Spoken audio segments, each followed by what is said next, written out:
COVID-19 pandemic. For my final coffee as a mayor of the city of Olivet, it is a pleasure to wrap up my time as an elected official with Greg Yowitz, who is the owner of Keep Properties, LLC. Greg Yowitz is a graduate of the University of Southern California and a commercial real estate broker and developer who has lived in Olivet for over 25 years. He lives with his wife, Julie, and their daughters, Allison and Caitlin. And Greg has been in the commercial real estate business for over 29 years.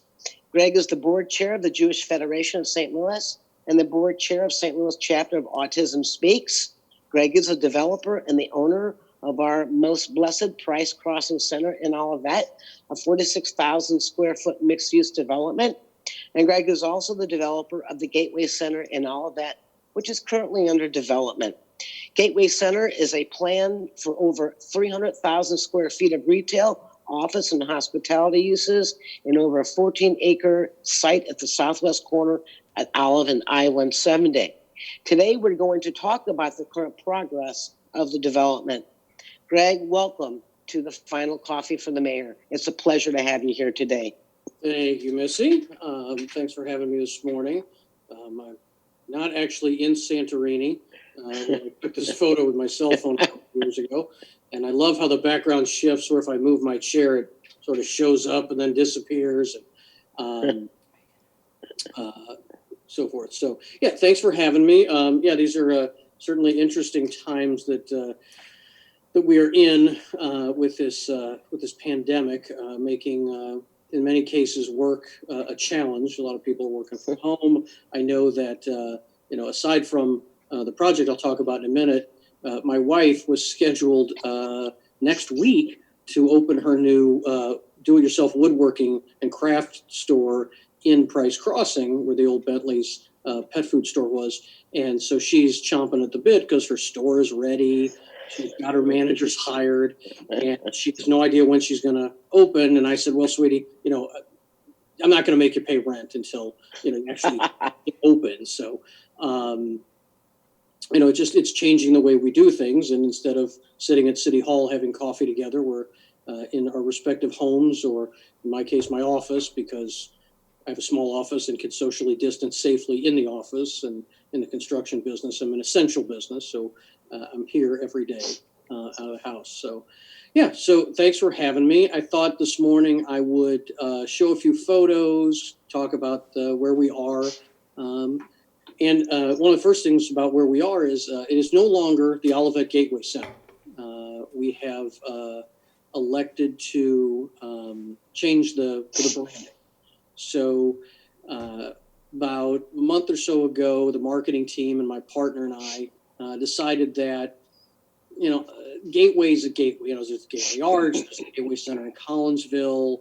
There's a whole bunch of gateways, and they liked the marketing team liked the branding of Price Crossing because it sort of tells you where it is. And so, with that theme, the marketing team recommended we change the name to Olive Crossing, and so that's the new name of the project. Same theme, really, as far as what we were planning, just, sort of rebranding and giving it that sense of place that it's on Olive, it's at a crossing, it's right at the inner belt. So that's number one. Okay. And as part of that rebranding, which I would love to show you all today, but unfortunately, due to my media and marketing team, you will have to wait till next week until we officially launch all the new imagery and designs for marketing, which will be in the Business Journal next. I think it drops online Thursday or Friday. It'll be on the back page of the Business Journal. We have some really exciting new architecture, some very amazing cutting edge looks that I think will be timeless, that will really mark our place at Olive Crossing as really the preeminent development in the Central County. So, though I'd love to be able to show you all of that, the head of marketing said, Greg, if it was next week, the article would be written, it'd be about to be deployed. You could do that, but we can't do that today. So they'll be able to look at it next week. Next week, Business Journal will have it all online. We'll have the websites all updated, and you can see just what we're going to present to the Planning Commission the PCDC for approval going forward. But some really, really awesome public spaces and, great materials. Sorry about that, my computer beeped. Great materials, great layouts. I think everybody's going to be really excited about it. Good. So there's that. I believe the article will make our first announcement. We will announce the actual branding of the hotel. We've secured the franchise for that.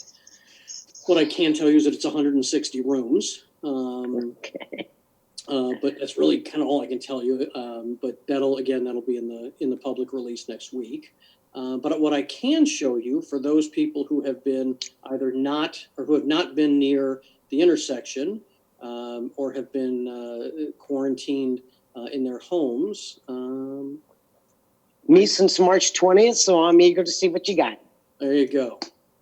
So what you should see on your screen now is a drone shot that I took last weekend to show, looking to the southwest, just how large this site is. For many years, people have said to me, where are you putting all those buildings? The site's really just not that big. Well, I think you can see in this shot, the site is large. All that's left now, actually my team, after the installation of the safety fencing this week, my team is now working on demolishing the houses on Price, and then we'll do the gas station and the old architecture office daycare center this week. And then what will be left, as you can see, sort of that building on an island being Office Max. They are closing and giving me the keys the week of May the 14th. And as soon as they're out, we have to remove some equipment, and then we will be demolishing that building. But I think it just, you can see tiny little Price Crossing over here to the right. In scale, just, Price Crossing sits on 4.25 acres, and the crossing is 14.8. Yeah. And I also shot a view to the southeast, which you can see the Clayton skyline in the background. Sure. It just gives you sort of a feel for the sense of place of this development, right at the intersection, right on the inner belt,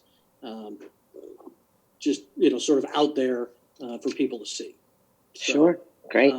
Really excited about the progress. All right, very good. I noticed that there's someone that made an inquiry as to whether they missed anything or came in late.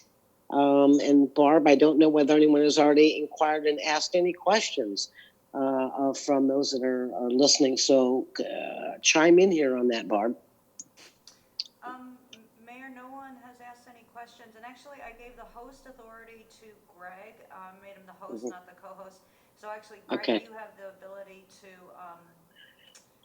unmute people, or I would ask that maybe you can make me co-host and then I can watch that. I didn't realize that when I gave it all over to you, I didn't have the ability to unmute anybody. Got it. Let me see here. First, Okay. I'm going to make Barb the co-host. Okay. And then, so I see in the chat box, Tracy McCreary said, did she miss anything? Yeah, I think we actually started a few minutes early. Sorry about that. I think the only thing you might have missed was Missy's introduction of me. And I don't know if you heard me say that we rebranded the project from Olivet Gateway Center to Olive Crossing to give it more of a sense of where it is relative to the branding of Price Crossing. And then someone says we started a couple minutes early. Okay. Oh, I heard that. Great. And then Lance Fendlin has a question. Did the study include traffic entry and exit on Price Road? Yes, Lance, we did an extensive traffic study on the impact of the project for Olive and for Price. And then later, after the original traffic study, a supplemental study was done to look at the impact solely at Price Road, which, if my recollection is correct, at the prime busiest peak hour, the capacity of Price Road might have been upwards of 50%, maybe. I think that was it. So, Okay. oh, Harry, past interviews in the Post and other publications. Current center would be anchored by a grocery store with a new site plan. Grocery store we are still trying to get a grocery store. Right now, the retail and restaurant market is a little challenging. Most retailers have either fired all of their real estate departments or put them on furlough or have canceled all real estate decision making. So we'll be waiting for sort of that to restart, which, you know, may put us back a couple months, may not, because we're going to start working on the site work, regardless of whether or not we've got tenants. But yes, it is my goal to get us a grocery store if at all possible. So. All right, so Greg, one of the questions that has been asked of me is with this COVID-19 pandemic, they're seeing a lot of potential developments kind of not happening or maybe going away. And I know the city of Olivet experienced something in 2008, but was not as impactful economically as this could potentially be. So to those that have asked, is this development really going to continue given where the economy may go futuristically? You kind of spoke a little bit about that, but kind of expand a little more and let's assure the folks that this is not going to be something that will not happen. Oh, yeah. I sort of briefly hinted at it. I think the major impact to us as a result of COVID is simply going to be a possible few months delay. But we're currently operating on the same timetable. To give you an example, for those of you familiar with what MSD is planning, there are 2 relief line projects to help with the congestion of the sanitary sewer lines in Olivet. One called the 82nd Street line, which starts in Olive right at Collingwood, runs through the project, and then underneath the Interbelt. And then there's one called the Lindley line, which will come up from the south. We're actually building those for MSD. I turned those plans in last Wednesday. So as soon as we get the Office Max building out, which will be sometime in June, we'll be cutting those pipes in, which part of them go 25 feet underground. So we're moving ahead. We're, Rusty and I, my partner Rusty and I, are committed to, even if we don't have the tenants to get the lending from the banks, we're going to spend our own money on the site work during this crisis to keep the project moving. So, like I say, I expect, could we be a few months behind? Sure. Other than that, not expecting a whole lot. Harry, to your question, I see in the chat, unfortunately, the first announcement, which will be our hotel flags, will be made next week in the Business Journal. But most of the tenants we're talking to have all sort of put everything on hold until the extent of the impact of the virus is known. All right, thanks, Greg. Go ahead, Bart. Mayor and Greg, I did allow, people are allowed to speak now if they have a question. I don't know, Greg, do you want people to raise their hand and you can call on folks, or do you want them just to give their name and then ask the question? Yeah, I think, well, so if I keep the view of the site up, I can't see the gallery view. Go ahead and change that. I'm going to drop the site back out again. Sure. And then this way I can see gallery view, so I can see almost everybody at the same time. Yeah, I'd say you can talk or type it in the chat box, or I think it's fairly informal. So is there anything in there, Greg, that you're seeing? Business Journal subscription only. Can you announce later? So that's true. So Tracy points out that Business Journal is subscription only. So what I think the marketing team is going to do is it's going to drop in the Business Journal first, again, either Thursday or Friday next week. And then I think the team will start updating my website, keyproperties.com, with the tenant announcements as they come. So yeah, we'll try to make sure that that's available, not just through paid subscription. Good point. And I will email Nicole and make sure she knows to do that. Very good. That was going to be my final question if anyone else didn't ask that. And And again, if anybody has a question, you can just unmute yourself and feel free to ask, or type it in the Q&A or the chat. Yeah, so Mike wants to know about the percentage of the project is TIF. With every day and we look at our costs, the actual percentage of TIF keeps dropping. So I think in the original TIF approval, it was in the, for the TIF portion was about 25%.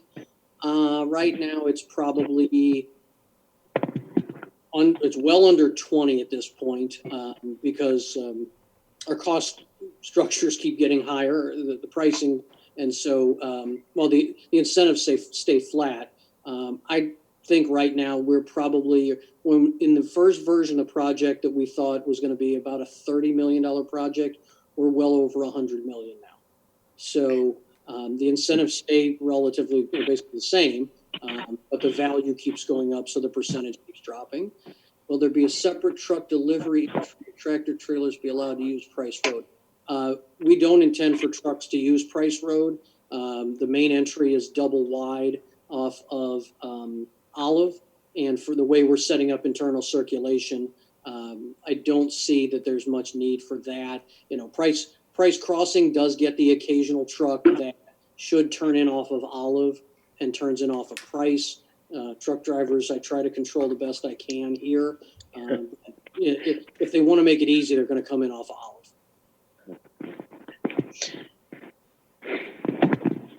So Greg, if there's no other questions right now, let's kind of talk again about COVID-19 and the restaurants that we do have in the city. We have Sugar Fire, we have Fallon's, there's Jimmy John's, there's quite a few within your Price Crossing development. What's been going on with regard to those restaurants and their ability to function and be open? Yeah, so, you know, they've all been impacted. Their volumes are significantly down. Starbucks, I guess, as a company, elected to close all non-drive-thrus. Earl's is obviously impacted. You can't get a haircut, so they're closed. Honey Baked Ham has managed to stay open. What they did was set up stanchions in the store and put X's on the floor so that nobody got closer than 6 feet. And, you know, I saw, albeit a little shorter, the traditional line for the days before Easter of people picking up hams. And they said volumes were, you know, decent, better actually than they expected, but not, you know, what they were normally. I own part of the pie shop with the Sugar Fire guys. We just elected to close that. It's never really a high volume operation, and it dropped to pretty much zero. So we shut that down. Sugar Fire is doing pickup and delivery. No ordering at the door, so they want you to call the number. Same for Fallon's. They'd like you to call. Sugar Fire is doing lunch and dinner every day. Fallon's is doing dinner from 4 to 8, I believe, Tuesday through Saturday. FedEx is still open. The credit union is drive-through only. So, you know, this is having an impact, you know, on not just my tenants, but all tenants that do anything with customers. You know, for those of us that are landlords, you know, I've said to my tenants, look, we'll get through this together. Don't freak out. You know, if you can't pay your rent right now, we're going to work this out when it's all over. And, you know, and let's just, you know, take a slow and steady approach. But, you know, I think the thing that really is the most disturbing for me are the number of people that have had to be laid off from the restaurant industry. There is something called the Gateway Resilience Fund that's been set up through the St. Louis Community Foundation that has raised, I think, well over $500,000, maybe it's $1 million, to support restaurants and to support restaurant workers who have lost their jobs, in addition to the benefits from the government. But we know that you know, restaurant workers are people who work by the hour and they work for tips, and so that's the thing that's probably the most impactful. The businesses, I believe, will get through it, and we need to make sure that the employees are taken care of. Sure. That's some good piece of information and advice. This is a different time and era that we've never seen, and everything we're watching is clearly showing the economic impact they're saying could be worse than in 1929. But at last night's city council meeting, there was a very good conversation that right now the city of Olivet is steady. We don't see any intentions of doing any furloughs or layoffs at this time. We've been a city that has been, at least for my 20 years on the council, that our revenues have been fairly equally divided amongst sales tax, merchants and manufacturing licenses, utility taxes, and the other revenues that typically come in. So right now we can all just be thankful that we are the type of community we are. We don't have 80 or 90% dependent upon sales tax.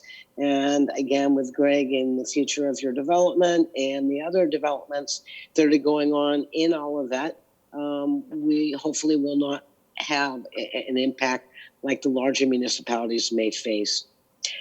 Any other questions that you're seeing going in there, Greg, as the host? I am not, but I'm gonna sort of take a wing off of business and make sure that everyone knows, since it's near to Olivet, that if you know anybody in need who needs food, the Harvey Kornblum Food Pantry that is just off of Warson is open. It's open Monday through Friday. I talk as the head of the Jewish Federation. I talk to the head of Jewish Family Services that runs the food pantry. Food pantry is open to anyone. It's not just for people who are Jewish. They've seen an 800 in the first 3 weeks of the virus.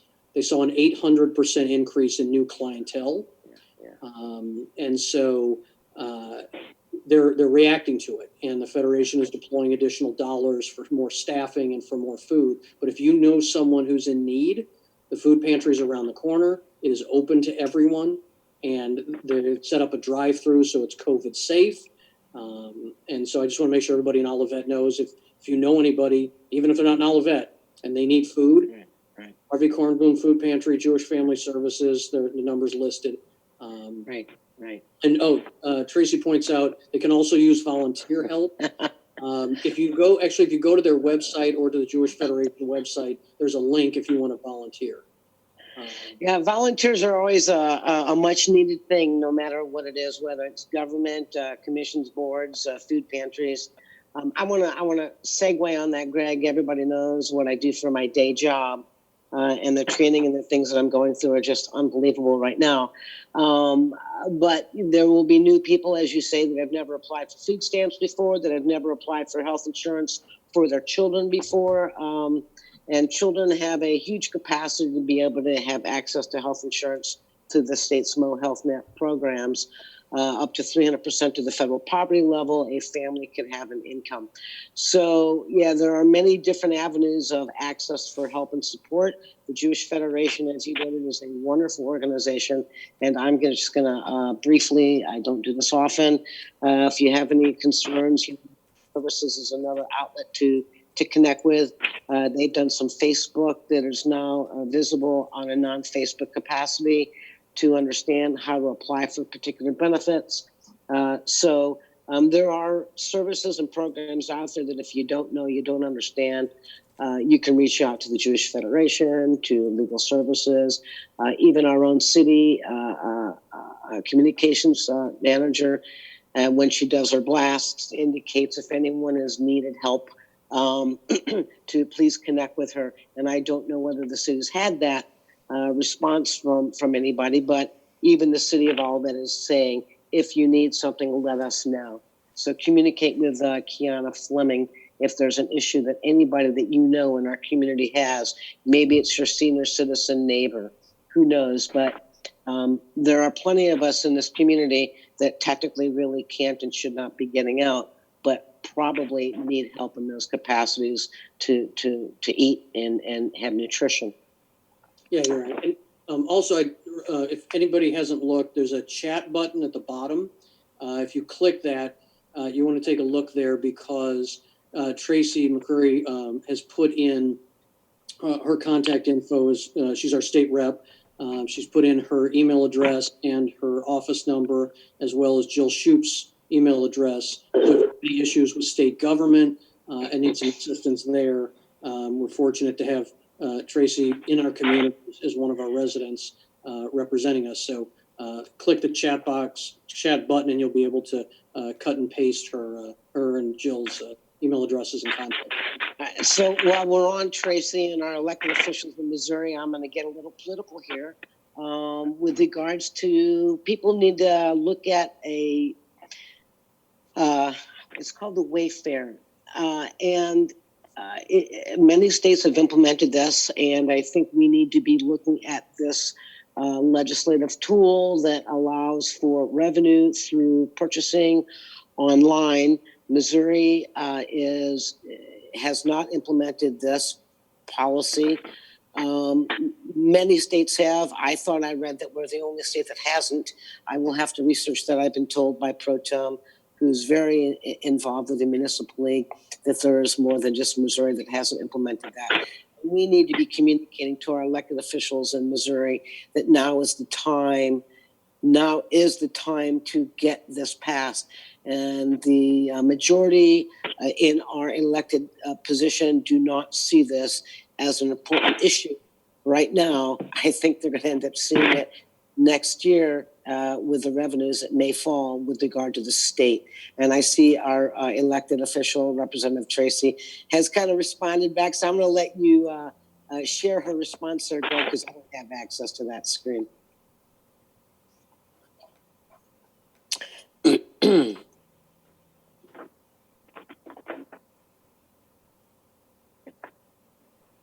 You want me to I think Tracy can unmute her. Did you want to say, is she typing, or do you want me to unmute her? Yeah, I'll go ahead and unmute her. See, she wants to speak to it. But I thought I saw something come across written. Actually, so she said, so true, Madam Mayor. We must pass Wayfair without offsetting it with a tax cut somewhere else. Yeah. So I don't have. Okay, she does. Yeah, I don't have a microphone on my computer at home either. I'm using the iPad, so I get that. Representative McCreary, I understand that. So that is my op-ed to the folks, that we really need to be communicating to our elected officials. There are things that are important to get passed this year outside of the 4 agenda items that they deem are important, that have nothing, in my opinion, to do in relation to the revenue streams and flows of income that the city and the state can reap from passing such a legislative act. Any other questions for me about, again, I hate to be couchy about the new imagery and the tenants, but there's a 2-page marketing plan, and I have to do that, or my head of marketing will smack me virtually for now.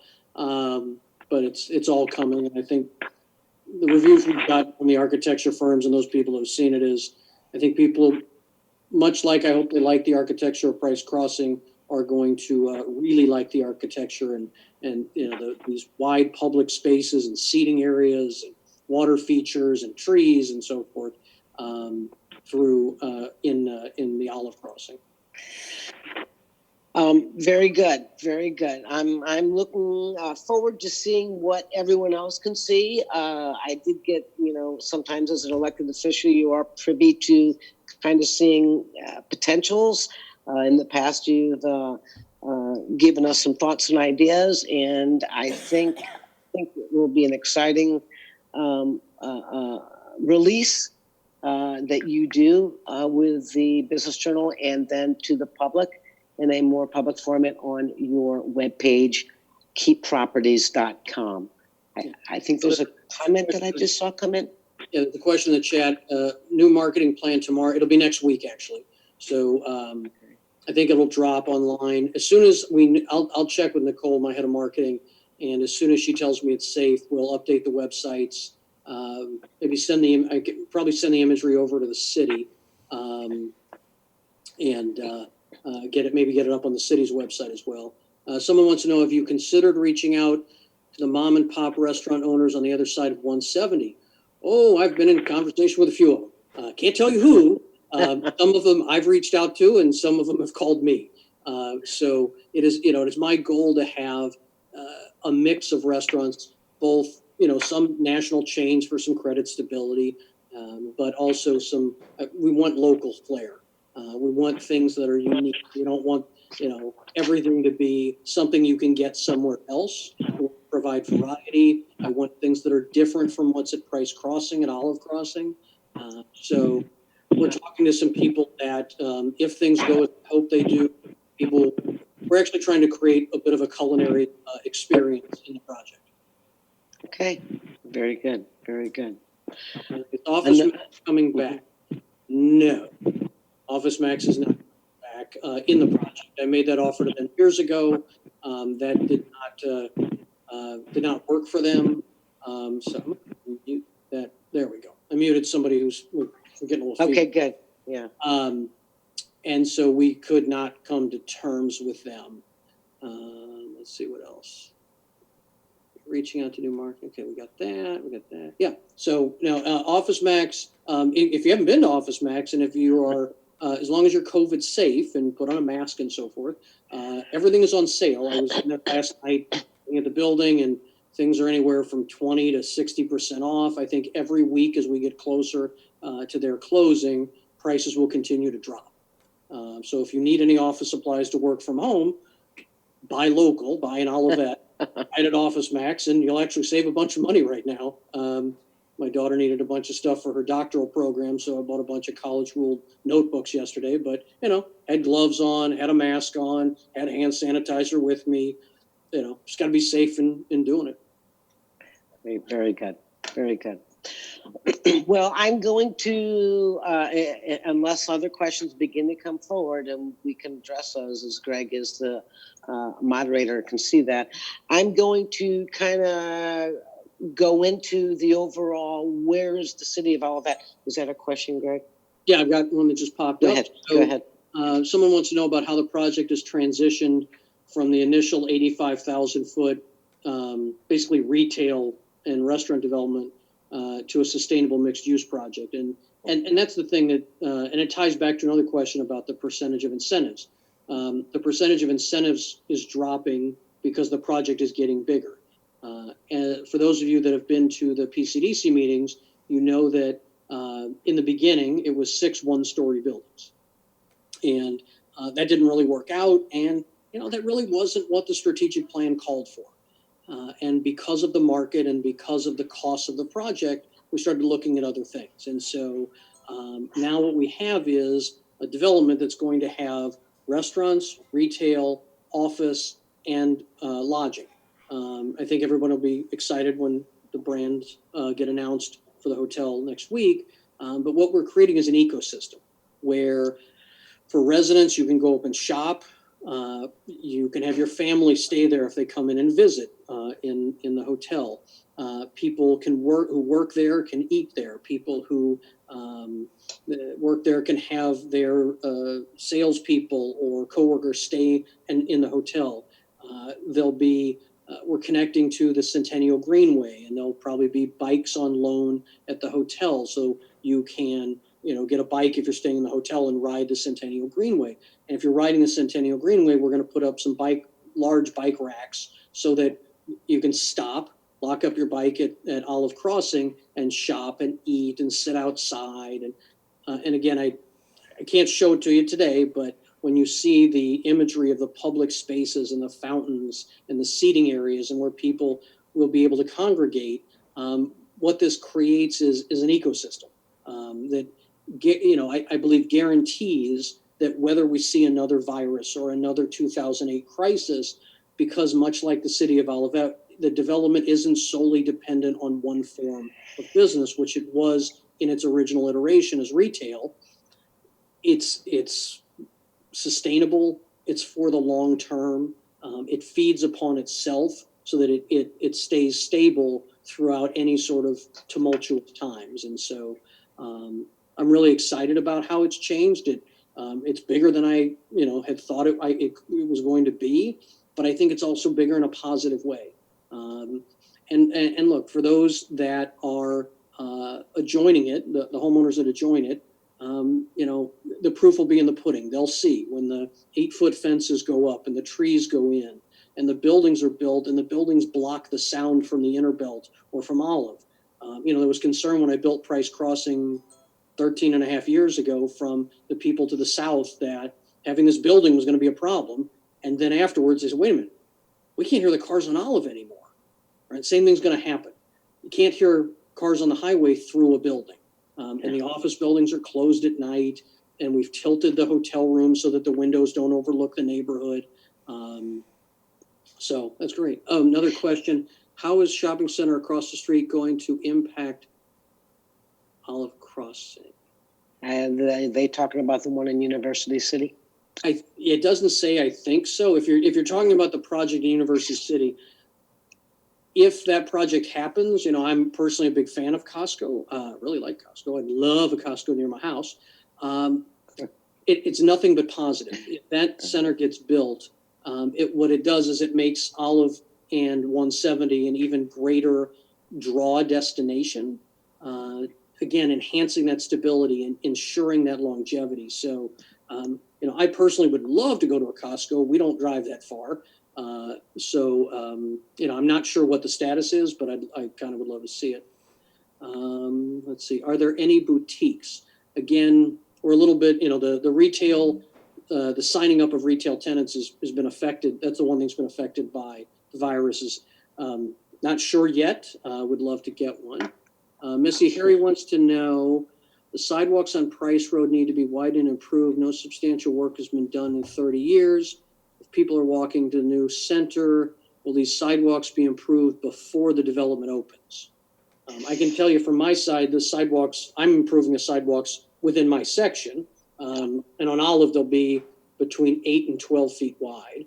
And they'll be at least, I think they're 6 feet on Price. They might be 8 also. I'm not sure. And then in a couple of years, it is the council's intent to deal with STP funding to deal with the improvements on Price Road, similar to what we are doing right now on Dealman Road. And that is a time when we would look at additional improvements to the sidewalks, because in using federal dollars to do those improvements, we need to comply with the ADA disabilities regulations on the size and width of sidewalks.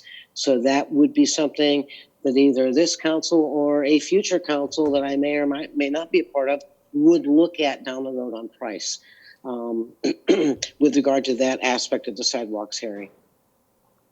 I want to.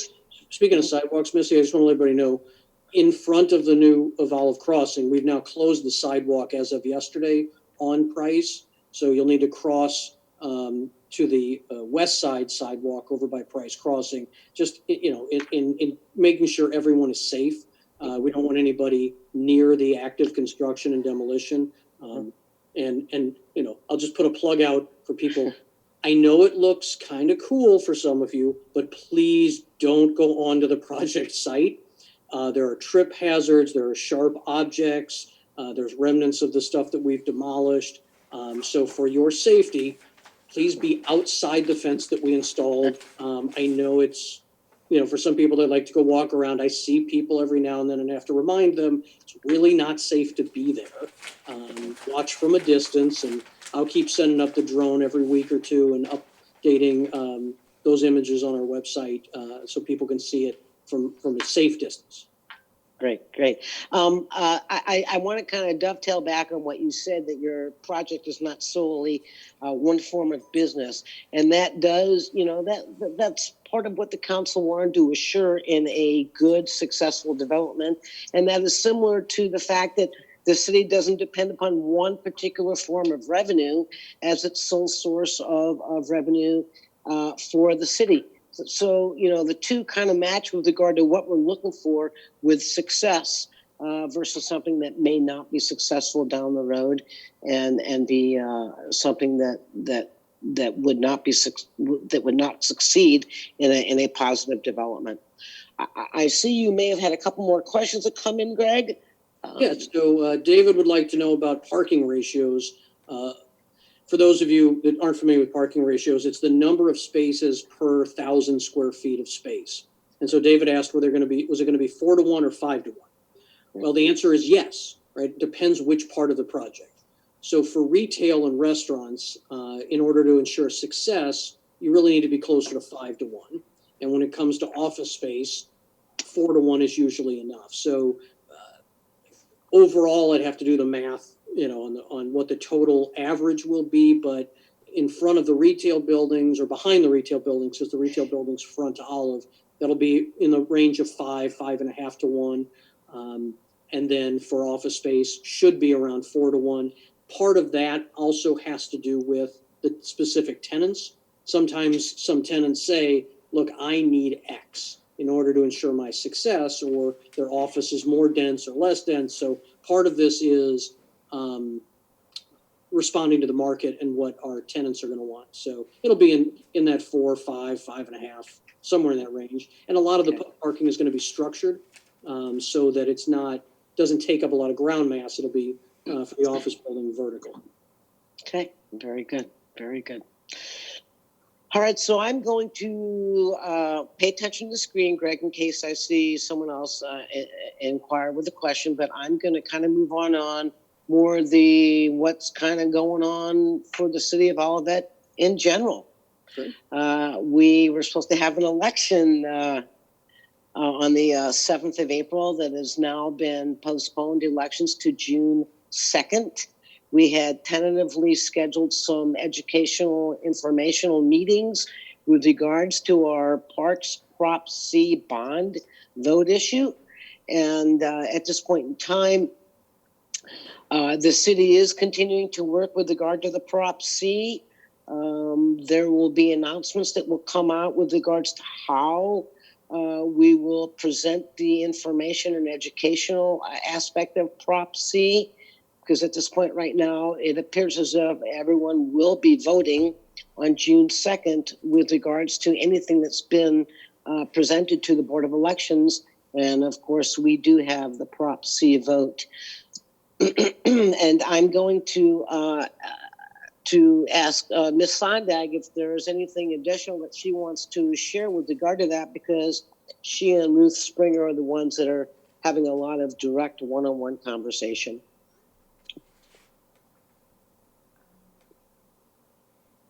Thank you, Mayor.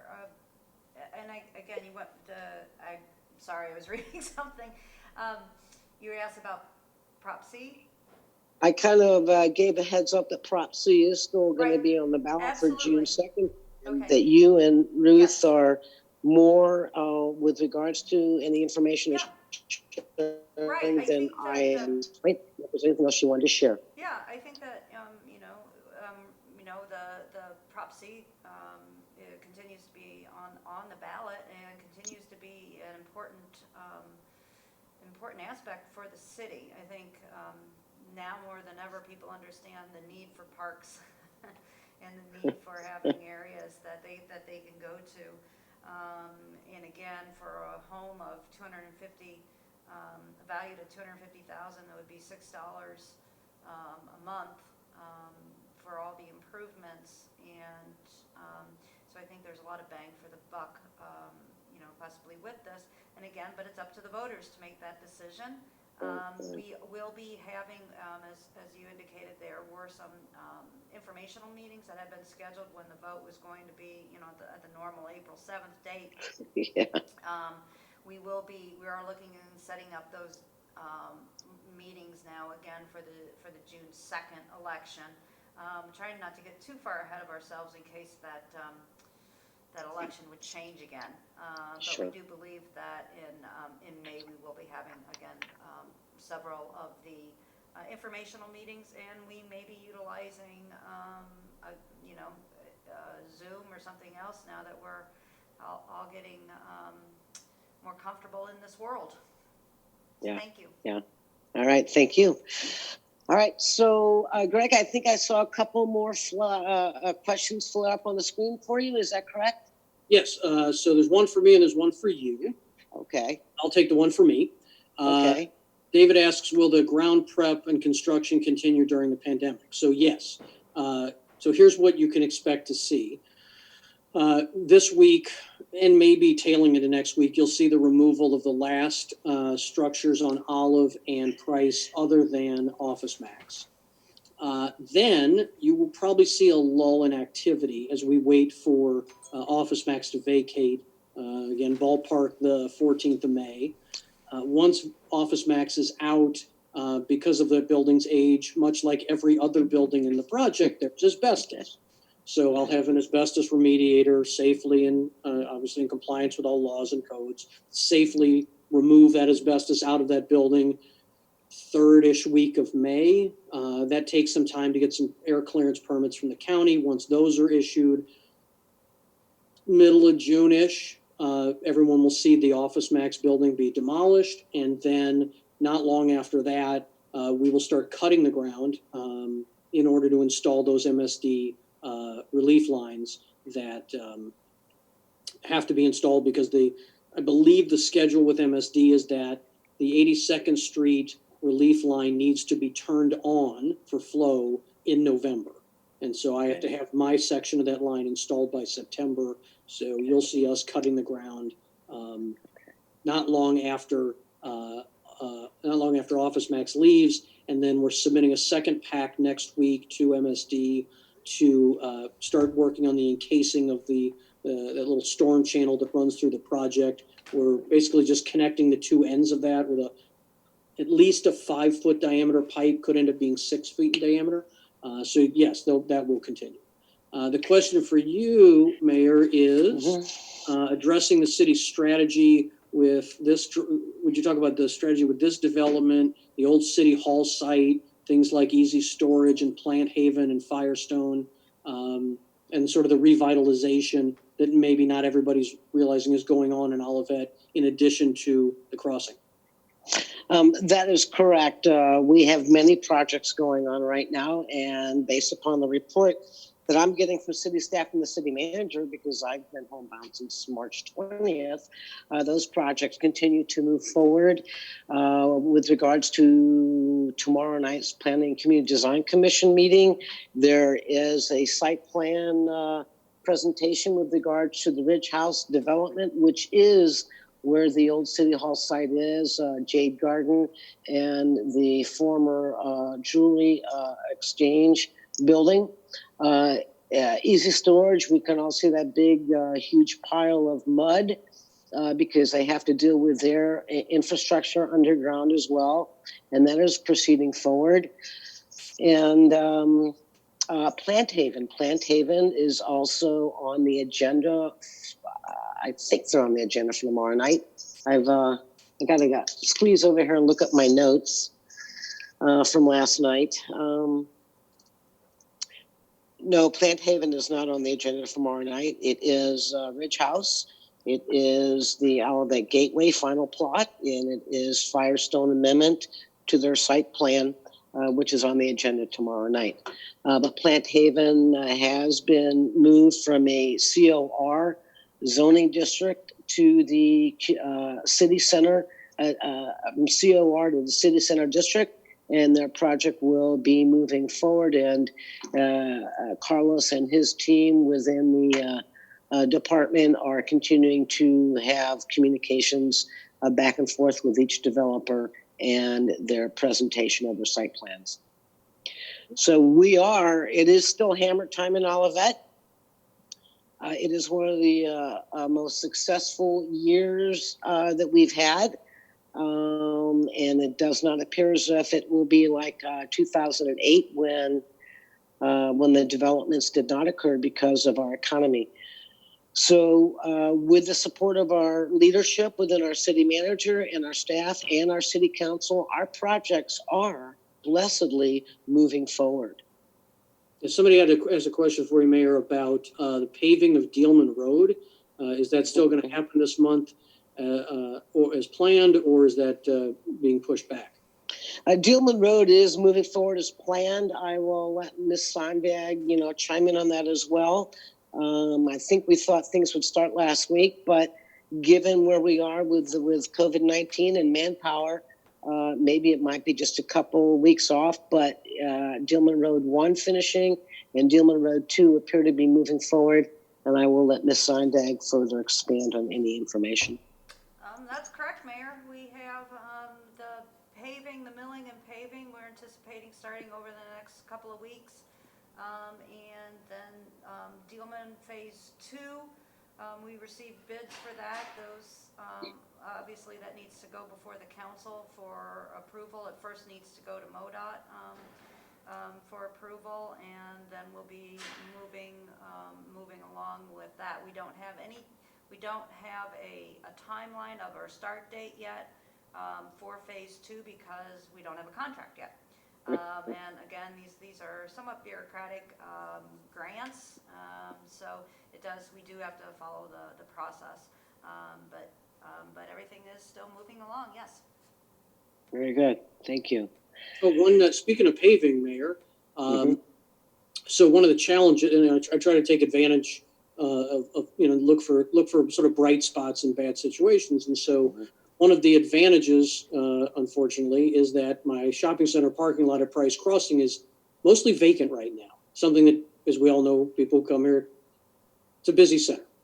So we're going to take advantage of that, and I'm going to mill down and repave the front lot and the sides, I believe, starting this weekend, so that we can sort of, the pavement's 15 years old. It needs a refresh. Yeah, it does. Covering it with a coat of sealer. They're going to mill down all the asphalt and replace it. So part of the lot will be closed one day and part of the lot will be closed another day. But this gives me the ability to enhance the project, refresh it, and not impact as many customers, because there just unfortunately aren't that many out right now. So I look at it as a bright spot. It's, I can spend some money into the economy, and I can beautify the center and not impact as many people in these trying times. So hopefully that'll get done, hopefully right before everything starts to reopen up. So. Wonderful. That is excellent news that you can take the opportunity at this time to do that improvement and enhancement to your project that has been a very successful project for the last 13, 15 years, something of that nature. All right, ladies and gentlemen, I don't know if there's any final questions or concerns that you may have that you want to ask. According to my watch, it is about 9:31 a.m. Again, let me pause for a minute to see if there's any final questions or even comments that you would like to make before we wrap it up. And I thank everybody, and we move on with our day. Tracy McCreary, God bless you. Thank you as well for your leadership within our elected capacity as our state rep. You are much appreciated, and I couldn't be happier that you are the individual that represents all of that. And you're right. There is no I in the word teamwork. It is all about teamwork, and everyone, including the citizens within all of that, we are all teamwork. So it is much appreciated. Greg, I see one question's come in. It's just a comment. It says, thanks for all the Siren GPS notes and communications. I get them through Siren. I see them through Nextdoor, whatever it's called. Yeah, you're right, Nextdoor. Nextdoor, that the city pushes out notifications. It's great to stay updated on what's going on. Yes, our city has done a wonderful job with virtual reality. And if people have not yet noticed it, from the push outs that are being done through Constant Contact, Facebook, Twitter, and Nextdoor by our communications manager, Kiana Fleming, there's plenty of information that she pushes out every single day. And the Parks and Rec Department have updated their web page and have a wonderful, awesome virtual reality link of many, many different things that would be helpful to families, kids, virtual tours. It's an amazing change and an amazing connection that our Parks and Rec continue to do with our Olivet citizens, and that is what we are all about. We're all about community connections, and that's what our parks are. They keep us connected. They keep the community connected, and it is very important that we continue to address and look at ways to enhance what our parks are, what we have to offer our citizens in these times when we are basically all at home, or as Greg said, those that are out there in the trenches, going out, wearing their face masks and being safe and doing what they have to do. So stay connected. We have that virtual ability through our Parks and Rec. Go check out their own connection through the Olivet website. They've really done a wonderful job. And with that, I'm going to, oops, Greg, one more. I'll let one more go. What is it, babe? No, that was just marking a question as answered. So Okay. I don't see anything. Okay.